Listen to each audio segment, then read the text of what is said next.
Hello students, इस series में मैं शुरू करूँगा बीएम शर्मा में रोटेशन चैप्टर। अगर आपने ये पढ़ा है तो आपको पता है बीएम शर्मा में इस चैप्टर का नाम है इस बुक में रिजिड बॉडी डायनामिक्स, है ना। डायनामिक्स पार्ट 1 लिखा है वहाँ। उसके एक्सरसाइजेस के सॉल्यूशंस अभी मैं शुरू कर रहा हूँ। देख सकते हैं सारे क्वेश्चंस मैंने एक एक करके यहाँ डाल दिए। पहला क्वेश्चन पढ़ते हैं और इसको अच्छे से फॉलो कीजिएगा, क्योंकि आप जानते हैं कि रोटेशन की वैल्यू कितनी ज़्यादा है जेई के लिए और नीट के लिए भी, दोनों के लिए। तो एक प्लेन है, प्लेन का माउथ मैं ऐसे इमेजिन कर रहा हूँ, यहाँ पे कॉकपिट होगा, यहाँ पे कॉकपिट होगा और ये रहा प्लेन का व्हील। वो कह रहे हैं कि प्लेन के व्हील को पहले ही घुमा दिया जाता है, टच डाउन से पहले ही घुमा दिया जाता है थोड़ा सा आगे की तरफ, ताकि जब टच डाउन हो ना तो मतलब ज़्यादा फ्रिक्शन जनरेट ना हो, वेयर एंड टेयर ना हो। मान लो ये रनवे है, प्लेन इधर आ रहा है लैंड होने, अब तो व्हील को पहले ही हमने आगे की तरफ घुमा दिया। ये लो, मैंने आगे ऐसे घुमा दिया, ठीक है। प्लेन उन्होंने बता रखा है कि प्लेन ईस्ट जा रहा है, तो अगर ये ईस्ट है तो ऑब्वियसली इधर वेस्ट हो गया। अंदर की तरफ अगर मैं बोलूँ नोटबुक के अंदर की तरफ, उसको क्रॉस से दिखा रहा हूँ, नॉर्थ हो गया और बाहर साउथ। अब राइट हैंड थंब रूल से जब तुम जिस तरफ मैंने ऐसे रेड घुमाया ना, उस तरफ अपने राइट हैंड के चारों फिंगर्स को कर्ल करके देखो, क्लॉकवाइज कर्ल करो और बताओ थंब किधर गया। मैं गारंटी देता हूँ थंब नोटबुक के अंदर जा रहा होगा, यानी कि नॉर्थ। और राइट हैंड थंब रूल से पता चलता है कि एंगुलर वेलोसिटी किस तरफ हुई, नॉर्थ की तरफ हुई। तो आंसर नंबर 4 सही है। Curl your 4 fingers of right hand in the direction of the rotation, जो मैंने एरो बनाया हुआ है। इफ़ एंड जिस तरफ भी थंब जाएगा that will be the direction of angular velocity. मांग भी तो ये रहे ना, डायरेक्शन ऑफ एंगुलर वेलोसिटी। हो गया काम ख़त्म। होपफुली मैंने ड्राइंग ठीक ठाक बनाई हो, देख के अच्छी तो नहीं लग रही। नेक्स्ट क्वेश्चन पे आते हैं। एक ट्रायंगुलर प्लेट है, ये जो है लैमिना जैसा ऐसा कोई प्लेट है, आप देख सकते हैं ABC नाम रखा हुआ है इन्होंने ऊपर में, ये वाला है ना। तो ये जो प्लेट है इन्होंने बोला है कि किस एक्सिस के अबाउट, आपको सारे दिख रहे हैं, which one of the axis following relation is correct. किस एक्सिस के अबाउट मोमेंट ऑफ इनर्शिया ज़्यादा होगा, हमें ये सोचना है। तो जिस तरफ देखो, मोमेंट ऑफ इनर्शिया किस पे डिपेंड करता है यार, मेरी बात सुनो। मोमेंट ऑफ इनर्शिया जो है ना, मास डिस्ट्रीब्यूशन जिस तरफ ज़्यादा होगा ना उस पर डिपेंड करेगा। मास डिस्ट्रीब्यूशन यानी कि mr² होता है ना मोमेंट ऑफ इनर्शिया, mr², तो m पे भी डिपेंड करेगा और r पे भी। तो जितनी ज़्यादा दूर मास हो उतना बेटर है। तो यहाँ पे तो जितनी दूर हो एक्सिस से मास, तो अगर मैं कौन सा ले लूँ, ICA इज़ मैक्सिमम, पहला वाला ऑप्शन देखते हैं। CA ये वाले एक्सिस के अबाउट, CA तो ये होगा ना एक्सिस, इसके अबाउट मैक्सिमम है, आई डोंट थिंक सो, है ना। IAB, अगर AB की बात करूँ, plate of uniform thickness, the sides are in the ratio, okay. और IBC, अच्छा देखो BC के अबाउट, ये बड़ी अच्छी बात है। अगर मैं BC के अबाउट देखूँ, इसके अबाउट अगर ऐसे घूमेगा तो A बहुत दूर है, तो R बहुत ज़्यादा हो गया, है ना, है कि नहीं। और IAB के अबाउट देखूँ तो एक और बनाता हूँ, अगर मैं ऐसा एक्सिस रखूँ और इसके अबाउट घुमाऊँ तो फिर C भी दूर है ना। तो ratio the sides are in the ratio shown in the figure. तो रेशियो तो गिवन है ना, 4:3, 3:4:5, आप देख सकते हैं। 5 किस में आ रहा है, अच्छा तो ऐसे ही पता चल गया यार। अगर यानी कि C ज़्यादा दूर है A के कंपैरिजन में। अगर मैं एक्सिस AB से सोचूं ना, तो एक्सिस AB अगर ऐसा है ना, तो C पॉइंट उससे कितनी दूर है, 4 दूर है। और एक्सिस अगर तुम BC ले लो तो ऊपर में A पॉइंट 3 दूर है, तो ज़्यादा दूर कौन हुआ, C दूर हुआ। तो यानी कि I अब ओके BC हो जाएगा ना फिर तो ज़्यादा। उस केस में तो यार ज़्यादा मास डिस्ट्रीब्यूशन की अगर बात करें, नहीं तो फिर तो IAB will be more then IBC, क्योंकि ज़्यादा मास दूर जो है वो AB के अक्रॉस ज़्यादा दूर है, मास ज़्यादातर मासेस उससे दूर है, ठीक है। क्योंकि इस तरफ 4 तक का डिस्ट्रीब्यूशन है ना, 4 तक का, तो I A B will be more than I B C. B C में जाओगे वही जो मैंने बोला, नीचे से ऊपर तक 3 तक का डिस्ट्रीब्यूशन है, तो इसलिए ये ज़्यादा। ऑप्शन नंबर 2 सबसे अप्रोप्रिएट है, बाकी सब ऑप्शंस सेंस नहीं बनाते, तो ये सबसे सही है अगर एक ही ऑप्शन चुनना है हमें तो। और आई बी सी इज़, ये तो गलत हो ही गया। I C A is maximum, no no no no, क्योंकि वहाँ से अगर तुम ये वाली दूरी निकालोगे, ये वाली दूरी निकालोगे तो बहुत कम आएगी। और आई ए बी, ये भी गलत है, क्योंकि ये परपेंडिकुलर एक्सिस थ्योरम है, यहाँ पे लगाने का कोई सेंस नहीं है। ठीक है, क्वेश्चन नंबर 3 पे आते हैं। A sphere is moving towards the positive x axis, very good, with a velocity देखो ये सेंटर ऑफ मास की वेलोसिटी है ना, और वो positive axis with velocity V C and rotates clockwise. तो ये ना वो आपका जो रोलिंग टाइप सिचुएशन है वो है, पर ऐसा बोला नहीं इन्होंने। इसको आप मानिए कंबाइंड मोशन। कंबाइंड में क्या होता है, रोटेशन भी होता है, कंबाइंड मोशन मानिए आप, है ना, जिसमें रोटेशन भी होता है और ट्रांसलेशन भी होता है। ठीक है, अब सोचते हैं थोड़ा सा, कंबाइंड मोशन ये जा रहा है। अच्छा, इन्होंने बोला कि velocity of centre of mass, यहाँ देखिए, velocity of centre of mass is more than omega R, तो रोलिंग तो नहीं हो सकती, है ना।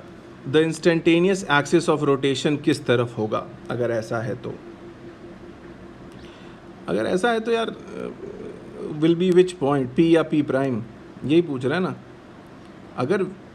अगर सोचो, अगर वी सी ओमेगा आर के बराबर होता, अब 2 कंडीशंस बोलता हूँ मैं तुम्हें, समझना। अगर वी सी और ओमेगा आर बराबर होता तो क्या होता? तो इंस्टेंटेनियस एक्सिस ऑफ रोटेशन क्या होता? फिर वो पॉइंट पी होता, है ना, फिर वो पॉइंट पी होता। ये वाला पॉइंट जो सबसे नीचे हमने बनाया हुआ है, ये पॉइंट होता है इंस्टेंटेनियस एक्सिस ऑफ रोटेशन, ये वाला।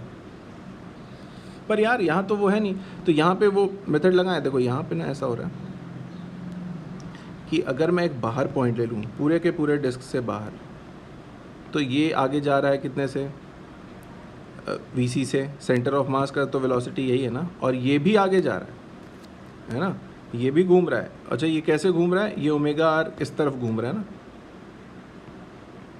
ना। तो इस पॉइंट की नेट वेलोसिटी क्या हो जाएगी? बॉटम मोस्ट पॉइंट की आगे की तरफ वी सी और पीछे की तरफ ओमेगा आर, यानी कि इसकी भी नेट वेलोसिटी आगे है ना।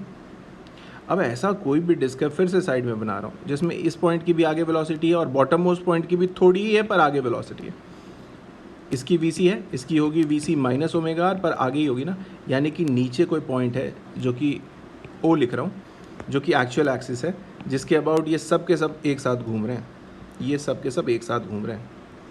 क्योंकि देखो ऐसे मैं इसको डॉट से कनेक्ट कर सकता हूँ ना, तो एक राइट एंगल ट्रायंगल फॉर्म हो जाएगा। तो this is the axis about which they are all rotating, the whole disc is rotating. So the axis is outside the sphere which is below भी मैंने दिखा दिया, वो ट्रायंगल भी बना दिया। So the answer is answer number 4। I hope समझ में आया हो आपको, है ना। देखो ये ट्रायंगल बुक्स में होगा, इस पर ध्यान देना, ऐसे बनाते हैं, ये क्रूशियल है, ये बहुत इंपॉर्टेंट है। इसको थोड़ा मैं स्टार मार्क लगा दूँ, इसको याद रखना। चलते हैं आगे, क्या बोल रहे हैं भाई। I and I B moment of inertia of a body about 2 axis A and B respectively. The axis A passes through centre mass of body but B does not. ठीक है ना, कोई भी बॉडी ऐसा मान लेता हूँ, अजीब सा बॉडी, आर्बिट्ररी, सेंटर ऑफ मास से एक एक्सिस पास हो रहा है, ऐसा, ये सेंटर ऑफ मास से पास हो गया, ठीक है। और एक एक्सिस यहाँ ले लेता हूँ जिसको तुम बी कह रहे हो, है ना। आई ए पासिस थ्रू द एक्सिस ए, इसका नाम ए है, बी डज नॉट, तो इसको थोड़ा दूर रखते हैं। ये तो सीधा पैरेलल एक्सिस थ्योरम लगा सकता हूँ कि नहीं लगा सकता हूँ? तो यहाँ से यहाँ तक का अगर डिस्टेंस मैं डी मान लूँ, तो हमें पैरेलल एक्सिस थ्योरम से पता है किसी भी बॉडी के लिए I B will be I around centre of mass. Centre of mass के अबाउट कौन सा एक्सिस जा रहा है? ए, तो आई about A plus mass into distance shifted square, जो मैं डी मान रहा हूँ, तो एम डी स्क्वायर। तो ये तो गारंटी हो गई ना कि आई बी जो है वो आई ए से बड़ा आ रहा है, क्योंकि उसमें कुछ ऐड करके है ना, तो I B will be more than I A. बस इतना ही चाहिए, क्योंकि ऑप्शन ही मैच कराना है मुझे। तो ये तो ऑप्शन नंबर कौन सा सही हो रहा है यार, है ना। If the axis are parallel I B will be, हाँ ये कंडीशन ज़रूरी है ना, ये कंडीशन ज़रूरी है। पहला भी वही ऑप्शन है देखो, पर पहला गलत है क्योंकि कोई कंडीशन नहीं। If the axis are parallel, तभी तो मैं पैरेलल एक्सिस थ्योरम लगाऊंगा ना। आफ्टर ऑल यहाँ मैंने क्या लगाया, यहाँ क्या लगाया, मैंने लगाया पैरेलल एक्सिस थ्योरम, और वो तभी लगा सकते हैं जब स्क्यूड ना हो दोनों एक्सिस, है ना।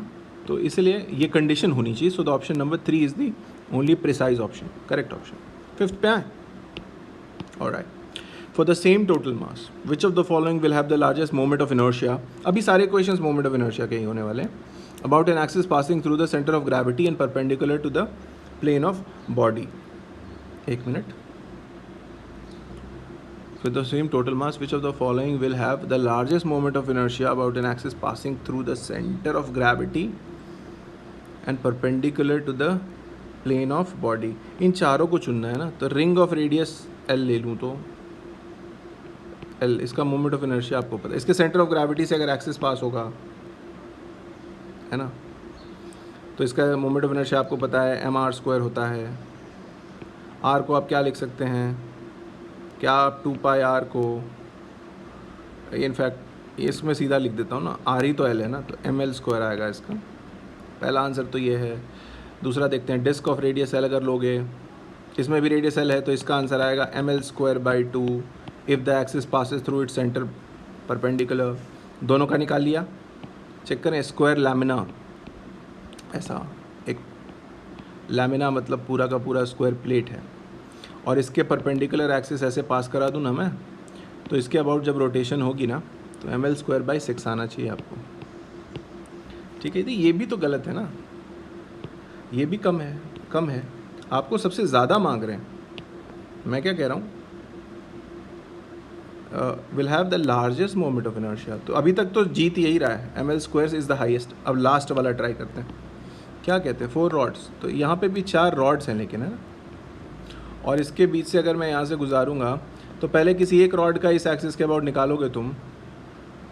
एक रॉड का क्या आता है यार, एक रॉड का अपने सेंटर के अबाउट, अगर इस अपने मिडिल पॉइंट के अबाउट देखें, तो आपका जो मोमेंट ऑफ इनर्शिया आ जाए, वैसे रॉड ही तो है ना. तो ये आएगा आपको ml²/12. और कितना शिफ्ट कर रहे हैं आप, square lamina of side 2L ना, तो आप यहाँ से यहाँ तक शिफ्ट कर रहे हैं L. तो ml²/12 प्लस ml² करेंगे आप, है ना, ml²/12 प्लस ml² करके, और इसको ऐसे ऐसे 4 रॉड्स हैं तो इंटू 4 कर दीजिए.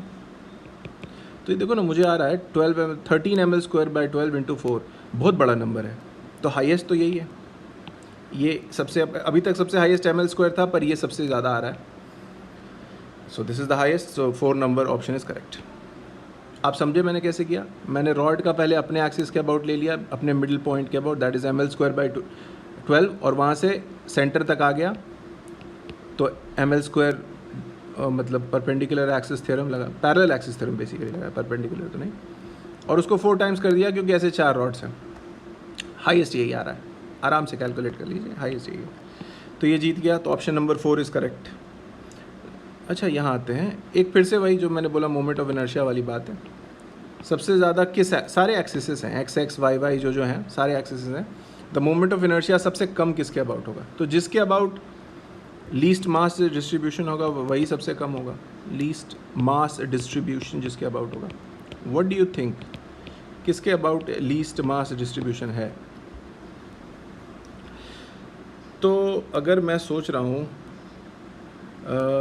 देखो वाई के अबाउट ना, ये रेक्टेंगुलर है, स्क्वायर नहीं है, तो थोड़ा दूर तक मास जा रहा है. वाई के अबाउट मास थोड़ा दूर तक जा रहा है, यहाँ तक जा रहा है. एक्स के अबाउट ना मास कम डिस्टेंस तक गया है. तो मतलब आई अबाउट एक्स जो है is less than I about Y prime. ये तो कंफर्म हो गया, क्योंकि वाई प्राइम के अबाउट मास दूर तक है, डिस्टेंस ज़्यादा है. तो ये तो कंफर्म हो गया. और कोई है क्या. और डी एक ये वाला एक्सिस है, ये वाला, इसके अबाउट अगर घुमाओगे तो फिर ये डिस्टेंस ये वाला देखना पड़ेगा. यहाँ पे भी मास डिस्ट्रीब्यूशन अच्छा खासा है, क्योंकि यहाँ तक जा रहा है मास, इधर भी यहाँ तक जा रहा है. सो अगर फिजिकली सिर्फ देख के बताना है तो एक्स सबसे कम है, क्योंकि इसके अबाउट मास डिस्ट्रीब्यूशन मुझे लिस्ट दिखता है. दिखने की बात कर रहा हूँ, कोई ज्योमेट्री तो दी नहीं है इन्होंने, पर अगर देखने की बात करें, और अगर आप एक रेक्टेंगल की वैल्यू ले लेते हैं, L2L वैसे गिवन है, ज्योमेट्री गिवन है, 2L और L है ना. तो ऑब्वियसली जो मैंने बोला वो सच है. ये वाला गैप हो गया L, ए भी 2L है ना भाई, तो ये L हो गया. और ये एल है, मतलब इतना बड़ा गैप सिर्फ L/2 है, तो एक्सेस के अबाउट मास बहुत कम डिस्ट्रीब्यूटेड है। और जब तुम इसका डायगोनल लोगे और उसका आधा करोगे तो ये ब्लू लाइन आएगी, ये जो ब्लू लाइन मैंने बनाई है, तो वो भी L/2 से कम तो नहीं आएगा। तो सबसे कम यही है, IXX is the least, which is option number which one, ये वाला 3 सही है, इससे कम कभी नहीं हो सकता। ठीक है, देख के भी बता सकते हैं और वैसे भी ज्योमेट्री के बने। होपफुली ये समझ में आ गया हो। ऐसे क्वेश्चंस रहते हैं जो, पर इतने आसान तो नहीं होने चाहिए जिसमें आप देख के फिजिकली बोल सकते हो। Question number 7, about which axis moment of inertia in the given triangular lamina is maximum. Again वही मास डिस्ट्रीब्यूशन वाली बात है, देख के ही बताना पड़ेगा मुझे। क्या लगता है भाई, कौन से एक्सिस के अबाउट मैक्सिमम होगा? तो कौन कौन से एक्सिस का ऑप्शन है? ए बी देखते हैं। ए बी के अबाउट क्या लगता है आपको? ए बी कौन सा है भाई? ए बी, तो यहाँ से ये मास सी बहुत ज़्यादा दूर नहीं है ना। बी सी कहाँ है? बी सी ये वाला एक्सिस, हाँ यहाँ से देखो ना, सबसे लास्ट यहाँ तक मास आ रहा है, तो काफ़ी दूरी है, ये गैप कुछ ज़्यादा ही बड़ा है, तो यहाँ पे mass distribution is really far. A C देखेंगे तो ए सी किधर है? अच्छा, इसके अबाउट भी बहुत कम आएगा। बी एल, इसके अबाउट दोनों तरफ आ जाएगा। बी एल के अबाउट, बी एल तो ये वाला एक्सिस है, आप देखिए थोड़ा, बी एल ये वाला एक्सिस है, इसके अबाउट आप जब घुमाना शुरू करेंगे तो इधर भी थोड़ा मास है और इधर भी दूर तक मास है, पर जब हाईएस्ट की बात हो रही है तो ये एक्सिस सबसे अच्छा है, ये जो हमने पहले बनाया है, क्योंकि यहाँ तक मास आता है, यहाँ तक। सो मास डिस्ट्रीब्यूशन सबसे ज़्यादा यहाँ तक है, यहाँ से घुमाना डिफ़िकल्ट होगा। तो बस ख़त्म हो गई ना बात। देख के तो ये बता सकते हैं B C, I about B C जो है वो यहाँ पे हाईएस्ट होगा। रीज़न मैंने बता दिया, लिख देता हूँ, एज मास डिस्ट्रीब्यूशन है ना is highest about this axis, about this axis. तो ऑप्शन नंबर 2 सही है ना? ऑप्शन नंबर 2 बिल्कुल सही है, इसको आप टिक मार दें, ख़त्म हो गई बात। क्वेश्चन नंबर 8 क्या पूछते हैं? 3 point masses M1 M2, equilateral triangle बनाना है आपको। एक यहाँ 3 पॉइंट मासेस हैं, तो एकदम एजेस पे रखिए। मास 1 ऊपर रख देता हूँ, मास 2 यहाँ रख देता हूँ, मास 3 यहाँ रख देता हूँ, और बना डालिए अपना ट्रायंगल। आप सिंपल सी बात है, बना डालिए ट्रायंगल, बन गया। घूम रहे होंगे, किस एक्सिस के अबाउट घूम रहे हैं? तो एक्सिस दे रखा है उन्होंने, एक्सिस ये वाला है जो बीचों बीच यहाँ से गुजर रहा है, इसके अबाउट घुमाना है हमें। तो तीनों ही घूमेंगे, M1 लेकिन नहीं घूमेगा। देख रहे हो M1 एक्सिस के ऊपर खुद ही है, तो M1 के घूमने, और पॉइंट मास है, अर्थ जितना बड़ा तो है नहीं कि हम बोलें कि अपने ही एक्सिस पे घूम रहे हैं। पॉइंट मास है तो इसकी मोमेंट ऑफ इनर्शिया 0 हो जाएगी। किसकी मिलेगी? M2 की मिलेगी, M3 की मिलेगी, M1 की नहीं मिलेगी। आई होप ये समझ में आता हो। तो पूछा है क्या? टोटल मोमेंट ऑफ इनर्शिया मांगा है ना। What is the moment of inertia of system about an axis along the altitude, वही सेम एक्सिस के अबाउट। तो टोटल मोमेंट ऑफ इनर्शिया किसका हो गया? M2 का। उसके लिए M2 का डिस्टेंस जानना पड़ेगा एक्सिस से।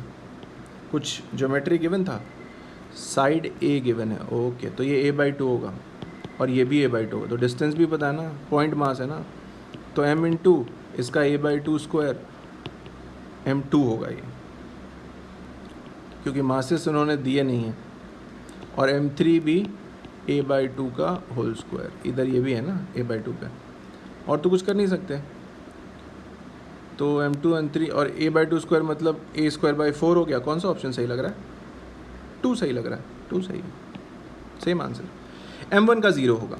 Moment of inertia for M1 is equal to 0, क्योंकि it lies on the axis. तो इस पर क्यों बात करें? जो पॉइंट मास एक्सिस पे होता है, मैं फिर से बोलूँगा, पॉइंट मास, ठीक है, इन लार्ज एक्सटेंडेड बॉडी नहीं, पॉइंट मास अगर एक्सिस पे हो तो उसका मोमेंट ऑफ इनर्शिया 0 मिलेगा। ठीक है। Next question 9th, density of a rod continuously increases from A to B, it is easier to set into rotation। हो, A to B तक डेंसिटी ऐसे बना लेते हैं ना। एक रॉड ऐसा है जिसकी डेंसिटी यहाँ पे A पे कम है और B पे मैक्सिमम है, ठीक है। तो पूछ रहे हैं किस एक्सिस के अबाउट घुमाएं। तो सबसे, तो भाई ज़्यादा मास, देखो यहाँ पे मास कम है, डेंसिटी है ना, और यहाँ आप आगे जाएंगे तो देखो मैं डेंसिटी बढ़ा रहा हूँ, बढ़ती जाएगी, और यहाँ तो कुछ ज़्यादा ही हो जाएगी, एज पे तो कुछ ज़्यादा ही हैवी होगा।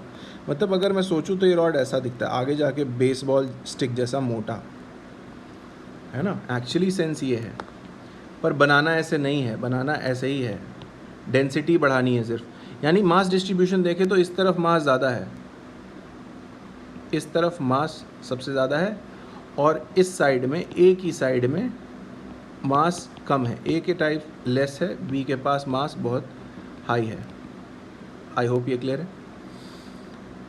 तो clamping the rod at a end applying a force F at B, अच्छा क्या ये ठीक रहेगा? तो ये तो आप सीधा टॉर्क का फॉर्मूला लगाएं। टॉर्क क्या होता है? Moment of inertia into alpha, सही। तो अल्फा जो है वो होगा torque bye moment of inertia. चूँकि ये फोर्स की बात कर रहे हैं तो हमें देखना होगा कि टॉर्क, अब कह रहे हैं कि आसान किधर होगा, तो अल्फा कितनी ज़्यादा प्रोड्यूस हो जाएगी उससे पता चलेगा। जिस पॉइंट के अबाउट अल्फा बहुत ज़्यादा है, ठीक है ना, तो आसान है मेरे लिए। तो यार टॉर्क तो आप देखेंगे कि कहाँ लगा रहे हैं पहले। अगर मैं क्लैम्प कर दूँ ए पे, यहाँ पे क्लैम्प कर दूँ, और यहाँ पे बी पे कह रहे हैं ना वो फोर्स लगाने, यहाँ पे फोर्स लगा दूँ ऐसे एफ, तो टॉर्क कितना हो गया? टॉर्क कितना, इसकी अगर लेंथ में एल मान लूँ तो टॉर्क हो जाएगा एफ एल, और मोमेंट ऑफ इनर्शिया ए के अबाउट ज़्यादा होगा कम होगा? मोमेंट ऑफ इनर्शिया ए के अबाउट, मास डिस्ट्रीब्यूशन बहुत ज़्यादा है ना, तो हाई होगा। अब डिनोमिनेटर इतना हाई है तो अल्फ़ा कम होगा, ठीक है, एक चीज़ क्लियर हो गई। ऐसे ही हर बार सोचो। ऑप्शन बी देखते हैं, क्लैंपिंग बी पे और ए पे लगाएं, तो उसमें क्या होगा? आंसर तो वही है एफ एल, क्योंकि बी पे क्लैम्प कर दोगे तुम और यहाँ तक डिस्टेंस एल है, तो टॉर्क तो एफ एल ही होगा, पर ये लो होगा क्योंकि उस पॉइंट के अबाउट इधर आएंगे तो मास डिस्ट्रीब्यूशन वीक होता जा रहा है, ठीक। ये दूसरा मिल गया। तीसरा ऑप्शन देखते हैं, clamping the rod at mid point and applying a force. अच्छा, इसका क्या करें? तो इसमें आएगा आपको एफ, ये कपल फोर्सेस, और mid point applying force F at A. अच्छा, तो वहाँ पे फोर्स लग रहा है L/2 पे। अगर आप मिड पॉइंट को क्लैम्प कर दोगे, यहाँ पे क्लैम्प कर दोगे और फोर्स यहाँ लगा दोगे, तो डिस्टेंस L/2 हो जाएगा ना वहाँ से, और फोर्स तो F ही है, तो FL/2। और मोमेंट ऑफ इनर्शिया वो देखना पड़ेगा आपको, है ना। मोमेंट ऑफ इनर्शिया दोनों तरफ होगा, इधर भी मास है उसके और इधर भी मास है, तो मैं इसको हाई या लो नहीं लिख सकता अभी, मॉडरेट वैल्यू दे सकता हूँ इसको। मोमेंट ऑफ इनर्शिया ठीक ठाक होगा, ठीक है, मॉडरेट होगा। हाई तो सबसे ज़्यादा इसका है, और लास्ट वाला भी ऐसा ही है, clamping the rod at mid point एपिन apply the force at B, वो भी एक ही बात है, तो उसका भी आंसर यही है। हमें क्या चाहिए था? हमें चाहिए था कि भाई अल्फ़ा मैक्सिमम कब होगा। क्या लगता है इनमें अल्फ़ा मैक्सिमम कहाँ है? जहाँ पे डिनोमिनेटर सबसे छोटा होगा वहाँ पे अल्फ़ा मैक्सिमम होगा। सबसे डिनोमिनेटर छोटा किसका है? इसका है, इसका है। इसमें देखो डिनोमिनेटर लोएस्ट बोला है मैंने, ऑप्शन नंबर बी के लिए बोला है मैंने ऐसा, क्योंकि उसका डिनोमिनेटर लीस्ट है, तो अल्फ़ा जो आएगा, जो कि torque bye moment of inertia, ये मैक्सिमम नहीं हो जाएगा, और अल्फ़ा मैक्सिमम हो गया तो काम हो गया ना। इसी का मतलब है ना, अल्फ़ा मैक्सिमम ही तो बताता है ना, ठीक है। Easier to set into rotation, जब आपका अल्फ़ा मैक्सिमम होता है ना, एंगुलर एक्सेलरेशन, मतलब उस पॉइंट के अबाउट घुमाना आसान है, उस पॉइंट के about it's easier to set into rotation, और वो तब होगा जब डिनोमिनेटर सबसे कम होगा, जो कि मैंने बताया है यहाँ पे। Option 2 is correct, done.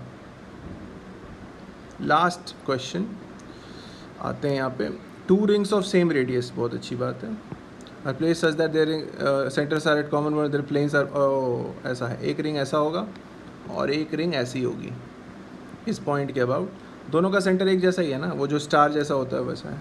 2 rings perpendicular to each other.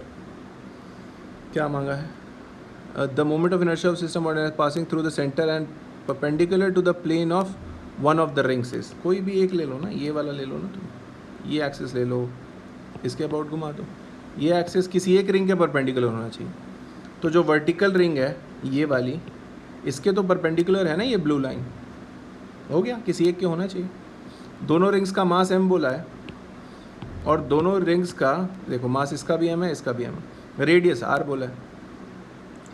तो एक ये जो वर्टिकल रिंग है जिस पे मैंने रेड मार्क लगाया, उसका तो आंसर हो जाएगा mr², ख़त्म हो गई बात।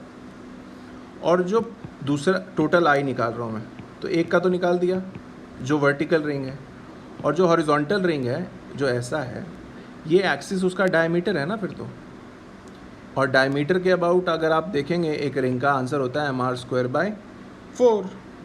नहीं, रिंग है ना, तो mr²/2, परपेंडिकुलर का आधा, तो डायमीटर है ना ये ब्लू लाइन तो डायमीटर है उस हॉरिजॉन्टल रिंग का, तो उसमें मेरा आंसर mr²/2 होगा बाय परपेंडिकुलर एक्सिस थ्योरम। ये पता है ना, थोड़ा सा याद दिला दूँ, ये एक्सिस और ये एक्सिस जो दोनों डायमीटर्स होते हैं वो वर्टिकल के आधे आधे होते हैं। वर्टिकल का आंसर होता है, परपेंडिकुलर वाले का जिसको मैं कह रहा हूँ, आंसर होता है mr²। तो दोनों डायमीटर्स के अक्रॉस mr²/2 और इसके लिए भी mr²/2। ये वही वाला कॉन्सेप्ट है, I about z axis will be I about x axis plus y axis. अगर मैं x और y को in the plane of the ring मान लूँ तो वही है, तो हो गया ना, आई टोटल आ गया ना मुझे 3mr²/2। इससे ज़्यादा तो कुछ मांगा नहीं है इसमें। तो ऑप्शन नंबर कौन सा सही लग रहा है? हाँ, 3 सही है, option number 3 is correct, that's it. बहुत ही सिंपल क्वेश्चन था ये तो। ठीक है, इस वीडियो के लिए इतना ही, इसके बाद आगे बढ़ेंगे। Thank you so much.